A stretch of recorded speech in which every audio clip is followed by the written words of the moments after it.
Lecture 7 of B law. Last lecture में हमने discuss किया था valid essentials of a valid contract discuss किया था। आज का हमारा टॉपिक है काइंड्स ऑफ एग्रीमेंट्स। एग्रीमेंट्स कितनी तरह के हैं? Agreements are based on obligation, agreements based on mode of creation। ये चार्ट बना लीजिए। agreements based on enforceability, agreements based on law, and agreements based on performance। ऐसे ही चार्ट्स आपको एग्जाम में ड्रॉ करने हैं। ऑब्लिगेशन के ऊपर बेस्ड आपके पास दो एग्रीमेंट्स हैं, unilateral agreements and bilateral agreements. Mode of creation के ऊपर बेस्ड दो एग्रीमेंट्स हैं। एक एक टर्म में एक्सप्लेन करूंगी बाद में, अभी आप ड्रॉ कर लीजिए। Express and implied on the basis of mode of creation.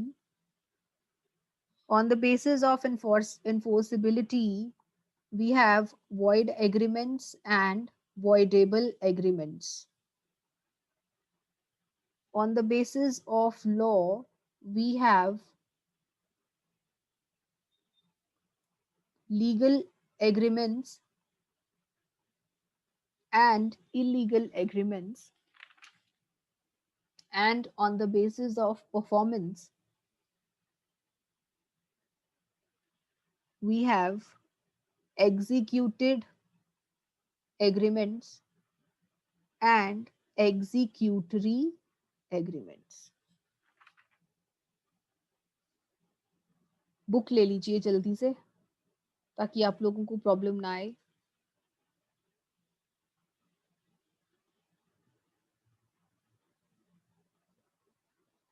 एक एक करके इन सब के बारे में डिस्कस करेंगे।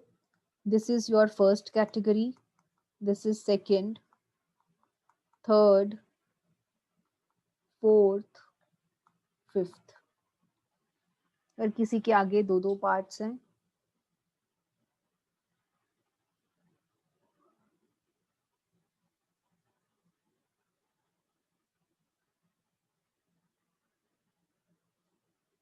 हम सबसे पहले डिस्कस करते हैं agreements on the basis of obligation. Obligation का मतलब क्या है बच्चे? ऑब्लिगेशन का मतलब है कर्तव्य, आपकी क्या ड्यूटी है। जब आप किसी एग्रीमेंट में एंटर करते हैं तो दोनों पार्टीज की एक दूसरे के प्रति कुछ कर्तव्य होते हैं। दोनों पार्टीज एक दूसरे को कुछ ना कुछ प्रॉमिस करती हैं।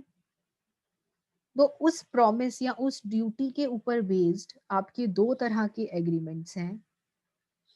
The first one is unilateral agreement and second is bilateral agreement. देखिए, यूनी का मतलब होता है सिंगल, वन, और बाई का मतलब होता है टू। अगर हम इंग्लिश में बात करें तो uni stands for one and bi stands for two. तो यूनिलेटरल एग्रीमेंट क्या है? यूनिलेटरल एग्रीमेंट वो है जहां पे दोनों पार्टीज में से किसी एक पार्टी ने अपनी ऑब्लिगेशन, अपना कर्तव्य पूरा कर दिया है, लेकिन दूसरी पार्टी ने अभी अपना कर्तव्य पूरा नहीं किया। और बाइलेटरल एग्रीमेंट कौन सा होगा? जहां पे दोनों पार्टीज अपना अपना प्रॉमिस पूरा कर चुकी हैं।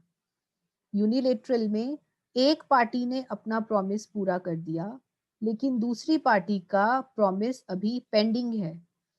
बाइलेटरल एग्रीमेंट में दोनों पार्टीज का प्रॉमिस अभी पेंडिंग रहेगा। एग्जाम्पल से समझते हैं। फॉर एग्जाम्पल ए ने बी को गुड्स सेल कर दिए, लेकिन जो बी है उसने ए को साथ की साथ पेमेंट नहीं करी। बी ए को पेमेंट करेगा आफ्टर 1 मंथ, 1 महीने के बाद पेमेंट करेगा। तो यहाँ पर ए ने अपना प्रॉमिस पूरा कर दिया, अपना प्रॉमिस या फिर अपना कर्तव्य क्या ए ने पूरा कर दिया? यस, कर दिया, गुड्स बेच दिए। क्या बी ने अपना प्रॉमिस पूरा कर दिया? क्या बी ने अपना कर्तव्य पूरा कर दिया? अभी कर्तव्य पूरा करेगा। वो कब करेगा? 1 महीने बाद करेगा। तो यहाँ पे दोनों पार्टीज में से किसी एक पार्टी ने अपना प्रॉमिस, अपना कर्तव्य पूरा कर दिया है, दूसरी पार्टी अपनी ड्यूटी अभी बाद में पूरी करेगी, इसलिए इसको यूनिलेटरल एग्रीमेंट कहा जाता है। बाइलेटरल एग्रीमेंट में क्या है? अगर हम इसी की बात करें, इसी एग्जाम्पल की, ए ने बी से कहा कि मैं तुझे गुड्स सेल करूंगा आफ्टर 1 मंथ, 1 महीने बाद मैं तुझे गुड्स बेचूंगा।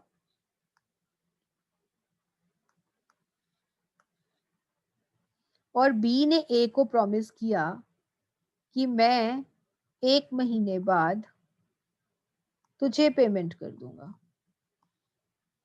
इस एग्रीमेंट में, अगर हम इस एग्रीमेंट की बात करें, ए ने क्या अपनी ड्यूटी पूरी कर दी? नो, 1 महीने बाद पूरी करेगा। क्या बी ने अपनी ड्यूटी पूरी कर दी? नो, 1 महीने बाद पूरी करेगा। इस एग्रीमेंट में दोनों पार्टीज ने अपनी अपनी ड्यूटी अभी बाद में पूरी करनी है। That is why this agreement is known as bilateral agreement. So unilateral और बाइलेटरल एग्रीमेंट में क्या डिफरेंस है? यूनिलेटरल एग्रीमेंट में दोनों पार्टीज में से किसी एक पार्टी ने अपना कर्तव्य पूरा कर दिया और दूसरी ने नहीं किया। बाइलेटरल एग्रीमेंट में दोनों ही पार्टीज ने अपना अपना जो कर्तव्य है, अपनी अपनी ड्यूटी पूरी नहीं करी है, करेगी। आने वाले टाइम में दोनों पार्टीज अपना अपना प्रॉमिस पूरा करेंगी। This is known as bilateral agreement. So ये हमारी फर्स्ट कैटेगरी थी, agreements on the basis of obligation. अगर ये आप डायग्राम साथ साथ ड्रॉ करते रहेंगे तभी आपको लॉ समझ में आएगा। अदरवाइज अगर आप सोचें कि आप यहाँ बैठकर आराम से देखेंगे और आपको समझ में आ जाएगा या फिर आप एग्जाम के टाइम पे चीजें लिख पाएंगे, तो ये पॉसिबल नहीं है। ये डायग्राम्स साथ साथ ड्रॉ करते रहिए, आपको बुक में नहीं मिलेंगे डायग्राम्स।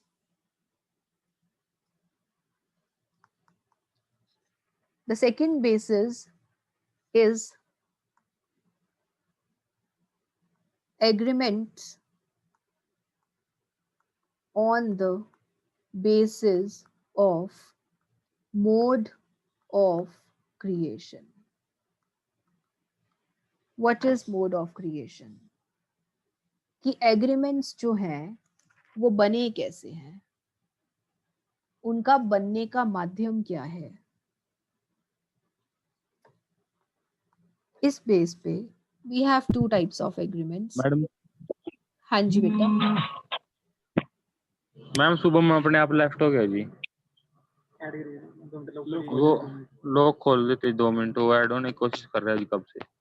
कोई बात नहीं बेटा। Express agreements and implied agreements. अब एक्सप्रेस एग्रीमेंट्स क्या है? एक्सप्रेस का मतलब होता है व्यक्त करना। व्यक्त करना इज एक्सप्रेस। एक्सप्रेस एग्रीमेंट्स में क्या है कि आप एक दूसरे को, दोनों पार्टीज आपस में एक दूसरे को अपना अपना प्रॉमिस व्यक्त करके बताती हैं, चाहे वो ओरली बताएं मुंह से या फिर वो रिटन में बताएं एक दूसरे को। ओरल या रिटन, दोनों में से किसी भी तरीके से दोनों पार्टीज ने एक दूसरे को अपना अपना ऑफर और अपना एक्सेप्टेंस व्यक्त किया है। ऐसे एग्रीमेंट्स को आप एक्सप्रेस एग्रीमेंट्स कहते हैं। फॉर एग्जाम्पल, ए ने बी से व्यक्त किया कि वो अपनी कार सेल करना चाहता है 50,000 रुपए में। तो ए ने ऑफर किया बी को ओरली या फिर इन राइटिंग, कैसे भी, और बी ने ए के ऑफर को एक्सेप्ट किया विद वर्ड ऑफ माउथ, ये कहकर कि हाँ ठीक है, मैं तेरी कार बाय करने के लिए तैयार हूं 50,000 रुपए में। और इन लोगों ने क्या किया, ओरली भी एक्सप्रेस कर दिया और एक कॉन्ट्रैक्ट भी बना, एक एग्रीमेंट रिटन में भी लिख लिया, ताकि दोनों में से अगर कोई एक पार्टी प्रॉब्लम क्रिएट करे तो दूसरी पार्टी उसको कोर्ट ले जा सके।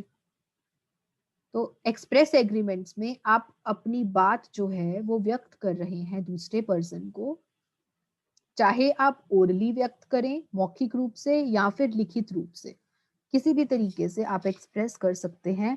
ऐसे एग्रीमेंट्स को आप एक्सप्रेस एग्रीमेंट्स कहते हैं। इम्प्लाइड एग्रीमेंट्स क्या है? इम्प्लाइड एग्रीमेंट्स में आप कुछ व्यक्त नहीं कर रहे, आपका जो व्यवहार है वो व्यक्त करेगा। आपका व्यवहार या फिर आपकी जो सोच है वो व्यक्त करेगी, आपके शब्द व्यक्त नहीं करेंगे। एक्सप्रेस एग्रीमेंट्स में शब्दों की कहानी है,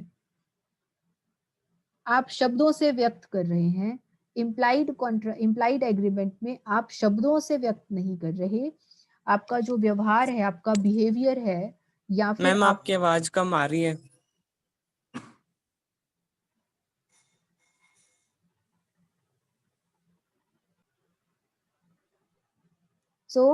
एक्सप्रेस एग्रीमेंट में आप अपने शब्दों के थ्रू अपना जो ऑफर है या एक्सेप्टेंस है वो व्यक्त करते हैं। लेकिन इम्प्लाइड एग्रीमेंट में आप शब्दों का इस्तेमाल नहीं करते, आपका जो व्यवहार है वो अपने आप ही दूसरे को बता देता है कि आप ऑफर कर रहे हैं या एक्सेप्टेंस कर रहे हैं। एग्जाम्पल देखिए ऐसा कैसे होगा। अगर हम बस ड्राइवर की बात करें, जब आप बस पे चढ़ते हैं, जब आप बस को बोर्ड करते हैं, तो क्या बस ड्राइवर आपको ऑफर करता है, आपको कहता है चढ़ने के लिए आजा भाई बैठ जा मेरी गाड़ी में? ऑफर नहीं करता। शब्दों से ऑफर करता है? नहीं जी, शब्दों से तो ऑफर नहीं करता वो। फिर वो कैसे ऑफर करता है? ऑफर तो करता है लेकिन शब्दों से नहीं करता। वो ऑफर कैसे करता है? वो बस स्टॉप पे बस रोक देता है। जब वो बस स्टॉप पे आपके लिए बस रोकता है, इसका मतलब है कि वो आपको ऑफर कर रहा है कि अगर आप बैठना चाहते हैं तो आप बैठ सकते हैं। और जब आप बस के ऊपर चढ़ जाते हैं, बस को बोर्ड कर लेते हैं, जब आप बस को हायर कर लेते हैं, तो इसका मतलब है कि आपने बस वाले का जो ऑफर है वो एक्सेप्ट कर लिया। तो क्या आपने एक्सेप्टेंस बोल के दी? नहीं जी, बोल के नहीं दी। आपने एक्सेप्टेंस कैसे दी? आपने बस में चढ़ के अपनी एक्सेप्टेंस दे दी। ठीक है, तो ना ही बस ड्राइवर ने शब्दों का इस्तेमाल किया, ना ही आपने शब्दों का इस्तेमाल किया एक्सेप्ट करते हुए, लेकिन आपके व्यवहार से, बस ड्राइवर के और आपके व्यवहार से एक एग्रीमेंट क्रिएट हो गया आप दोनों के बीच में। Such type of agreement is known as implied agreement. समझ में आई बात?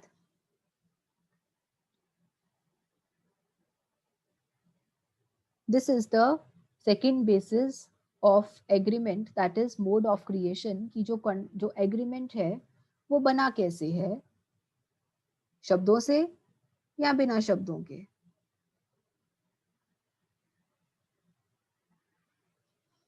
नेक्स्ट क्या है, थर्ड कैटेगरी,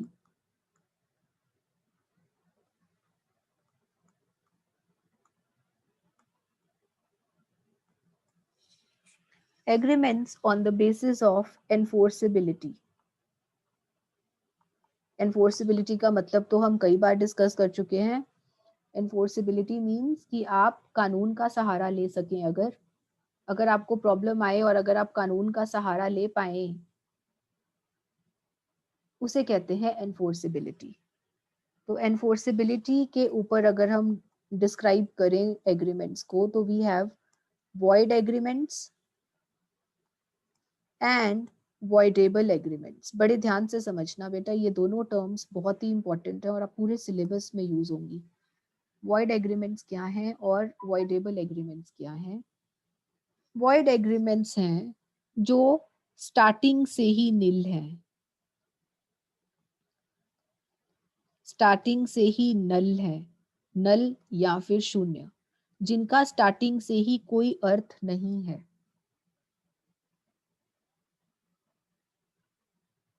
ऐसे एग्रीमेंट्स में दोनों पार्टीज का आपस में ना ही कोई कानूनी कर्तव्य रहता है।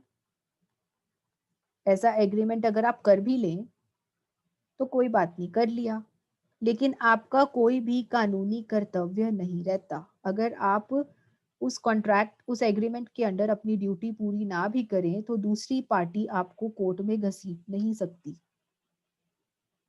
ना ही ऐसे एग्रीमेंट को करके आपका कोई कानूनी हक रहता है, क्योंकि ये एग्रीमेंट्स जो हैं वो स्टार्टिंग से ही वॉइड है, स्टार्टिंग से ही शून्य है। एग्जाम्पल करते हैं तो समझ में आएगा। आपने एक माइनर के साथ एग्रीमेंट कर लिया, agreement with a minor.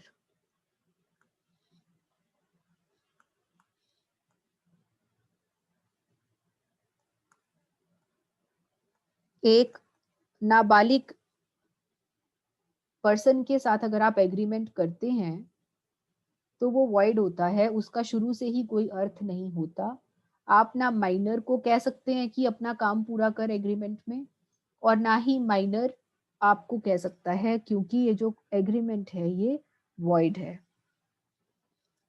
Second, ए और बी दोनों में आपस में एग्रीमेंट हुआ जिसमें ए ने बी को प्रॉमिस किया कि मैं आपके गुड्स बाय करूंगा फॉर ₹1,00,000,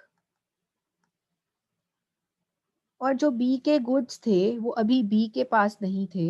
ये जो बी गुड्स सेल करने की बात कर रहा है, ये गुड्स ना शिप में थे बेटा, शिप में थे, और ये जो शिप था ये सी में था, अभी इंडिया पहुंच रहा था।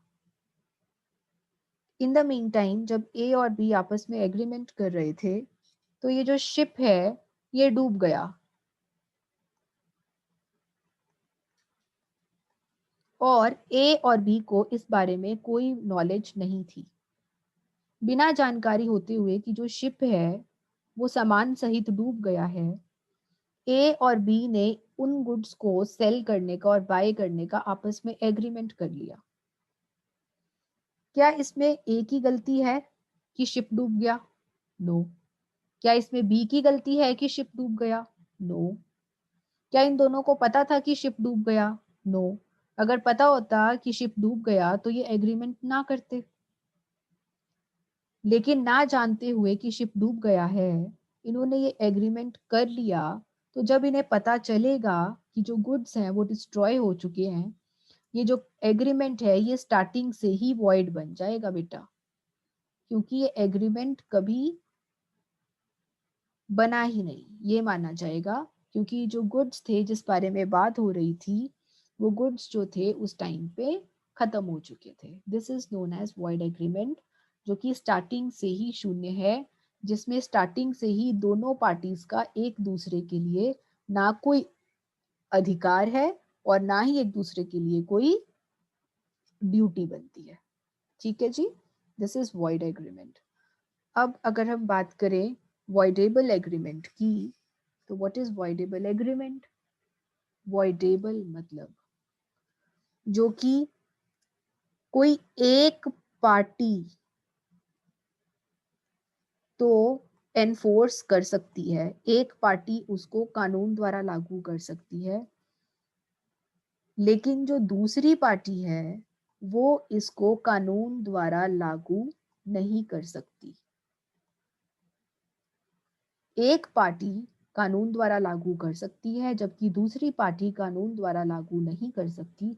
ऐसे एग्रीमेंट्स को आप वॉइडेबल एग्रीमेंट कहते हैं। एग्जाम्पल हम इसमें कई बार कर चुके हैं, डिस्कस करते हैं एग्जाम्पल क्या है, पहले भी कर चुके हैं हम बच्चे। फॉर एग्जाम्पल ऐसे कॉन्ट्रैक्ट्स, ऐसे एग्रीमेंट्स जो कि जोर जबरदस्ती, कोअर्शन, जबरदस्ती या फिर फ्रॉड, धोखे से हासिल किए गए हों, ऐसे एग्रीमेंट्स एक पार्टी एनफोर्स कर सकती है, दूसरी नहीं कर सकती। एग्जाम्पल देखते हैं, अजय एंड विजय। अजय ने विजय को कहा कि तू मुझे अपनी प्रॉपर्टी सेल कर दे, वरना मैं तुझे मार दूंगा, जान से मार दूंगा, आई किल यू। अजय ने विजय को कहा मैं तेरी जान ले लूंगा अगर तूने मुझे अपनी प्रॉपर्टी सेल नहीं करी, और मैं तुझे दाम तो दे दूंगा, प्रॉपर्टी का प्राइस तो दे दूंगा, लेकिन मार्केट प्राइस का आधा दाम दूंगा मैं, जितना इस टाइम मार्केट में प्राइस चल रहा है उसका आधा दूंगा। अजय ने विजय को मारने की धमकी देते हुए ऐसा कहा। अब बेचारा विजय, उसने एग्रीमेंट पे साइन कर दिए डर के मारे, ठीक है। 5-10 दिन के बाद उसको होश आया कि ये तो मैंने गलत कर दिया, मुझे ऐसा नहीं करना चाहिए था। विजय को होश आया कुछ दिन बाद। अब विजय चाहे तो दो चीजें कर सकता है। क्या कर सकता है? या तो डरता रहे और इस एग्रीमेंट को पूरा कर दे, इस एग्रीमेंट को पूरा कर दे, फुलफिल कर दे। दैट मीन्स जो अपना प्रॉमिस है वो निभा दे और प्रॉपर्टी सेल कर दे आधे दाम पे। एक तो ये पॉसिबिलिटी हो सकती है। दूसरा वो क्या कर सकता है? दूसरा वो ये कर सकता है कि उसने बिजनेस लॉ पढ़ा हुआ था, और बिजनेस लॉ पढ़ते हुए उसने ये पढ़ा था कि अगर कोई एग्रीमेंट जबरदस्ती से लिया गया हो तो ऐसे एग्रीमेंट को वो कोर्ट में घसीट सकता है। उसको ये बात याद आ गई और उसने कहा अजय को, जा, मैं तेरा प्रॉमिस पूरा नहीं करता और मैं इस कॉन्ट्रैक्ट को रद्द करता हूं, रिप्यूडिएट करता हूं। ये वर्ड याद कर लीजिए, रिप्यूडिएट, रद्द करना।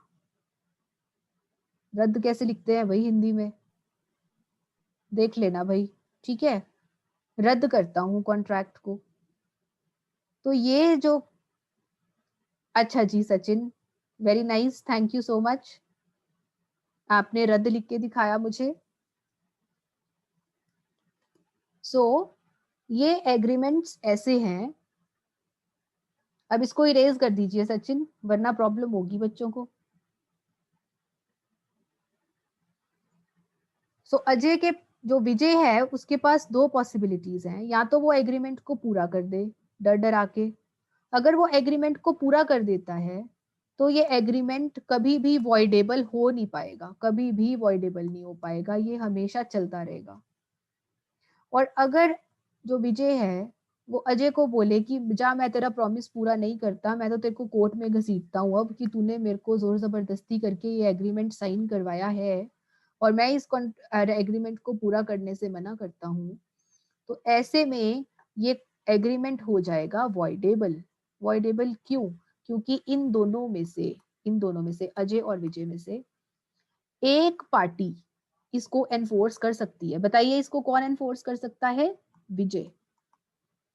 और दूसरी पार्टी कोर्ट में नहीं घसीट सकती। क्या अजय विजय को कोर्ट में घसीट सकता है? नहीं घसीट सकता। अगर घसीटेगा तो खुद फंसेगा। क्यों फंसेगा? क्योंकि इसने गलत तरीके से एग्रीमेंट साइन करवाया है। So this is all for today. I think time खत्म होने वाला है। हम नेक्स्ट सेशन में और इसको ज्यादा डिस्कस करेंगे डिटेल में।